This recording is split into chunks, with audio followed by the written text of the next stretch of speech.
And welcome into our next Monday edition here of Heads or Tails. Bill Priest along with Michael Rudolph here, looking at consumer sentiment, but also looking at some numbers that how that has been affected in the freight industry as well. Michael, what once do you got again, here? I am frustrated by the kind of binary nature of this segment, that I created, so it's my fault. Right? Either it's good or it's bad, but it's most likely both. Right. So it's a little bit of both, and I want to emphasize the good news because it's been hard to do that in the past past year or so.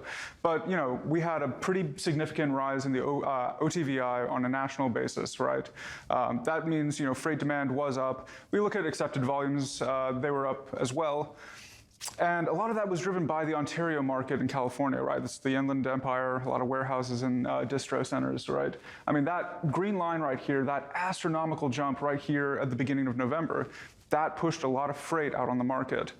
Now, there are some caveats that we have to keep in mind, right? Even this significant jump in freight demand didn't really change carriers' leverage in naming their spot rates, didn't really change tender rejections, right? There's just simply too much capacity in the market. We've said that for a while. I'd like to stop beating the dead horse sooner rather than later. But that, nevertheless, there it is. We see these impressive spikes in freight demand. Nothing really changes, right? And of course, with that, you have, of course, the Panama Canal issues there. You have, of course, the labor issues are gone on the West Coast, and all of a sudden now things are opening up, and you see numbers like this. Right, and it was kind of surprising, speaking of the labor issues at the West Coast ports, how kind of late in the game shippers still were skittish, right? As they kind of proceeded to ratify the labor contract. That no more, right? The West Coast is back, and they're back in a big way. And this is what we're going to be looking at in these next few charts, right? We have the Port of Los Angeles right here, IOTI, Inbound Ocean TEUs Volume Index, right? So these are the bookings, right, coming into the Port of Los Angeles. We have the seasonality here. You can see the different years. Pretty strong performance at the beginning of October, right?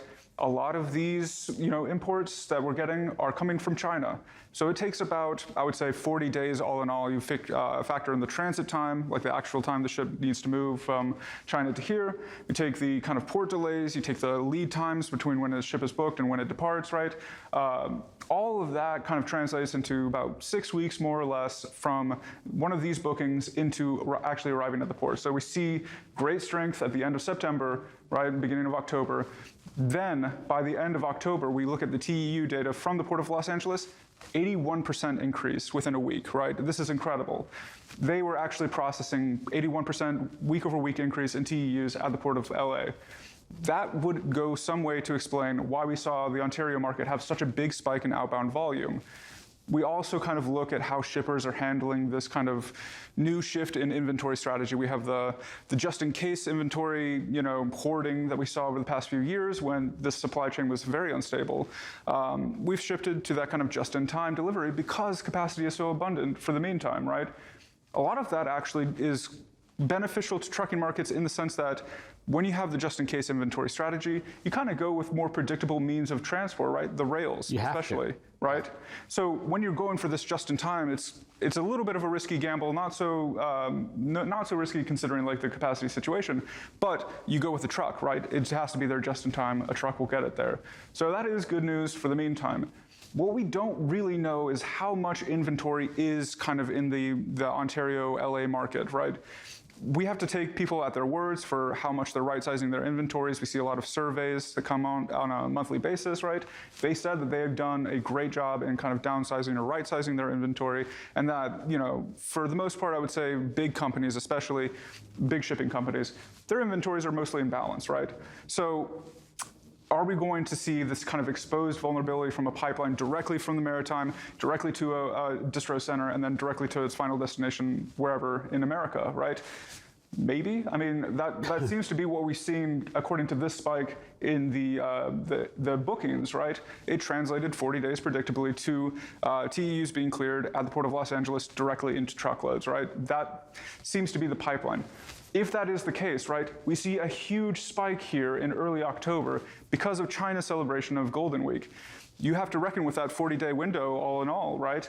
That's coming right about this week, I think. Yeah. So if we are relying on maritime imports at the West Coast ports to feed truckload markets in the region, right, then we are going to see a pretty significant deterioration here in the next week or two, right? Of course, we have Thanksgiving coming up as well. there won't be a lot of freight demand, and then there will be some leverage for carriers to take, to drive their spot rates higher very briefly. So as you look at this situation in terms of, obviously, we seem to be that. I remember talking with Zach Strickland about this. You've got kind of this plateauish here, and you're not really sure if things are going to go down or up. Right. I mean, it's like the jump scare in a movie. Yeah, right. A thriller movie. Yeah. I mean, we do see again a recovery in bookings after that Golden Week holiday. Will freight markets be that active in the kind of sleepy season between Thanksgiving and Christmas? Right. A lot of people are still working off their turkey tryptophan trip, but nevertheless, we do see some bookings, and they might, hit the road running after Thanksgiving.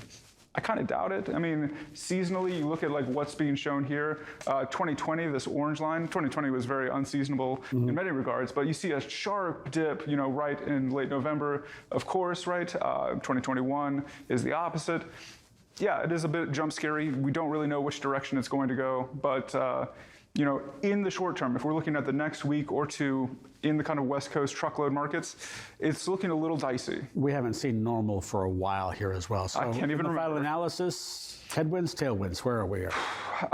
Well, I hope we can look land forward. on its side? That would be very rare indeed. I think we're looking at some short-term headwinds. We're looking at some long-term headwinds. In the medium term, after Thanksgiving, before Christmas, I hope we're going to see some tailwinds. All right, we can stuff there. Michael, thanks so much for joining us for our edition of Heads or Tails. We'll see you next week and then the week after as well. I think you're going on vacation. Yep. Yeah. All right. So am I. So we'll reconvene in a couple of weeks. We'll take a short break and we'll be back with more for us after this.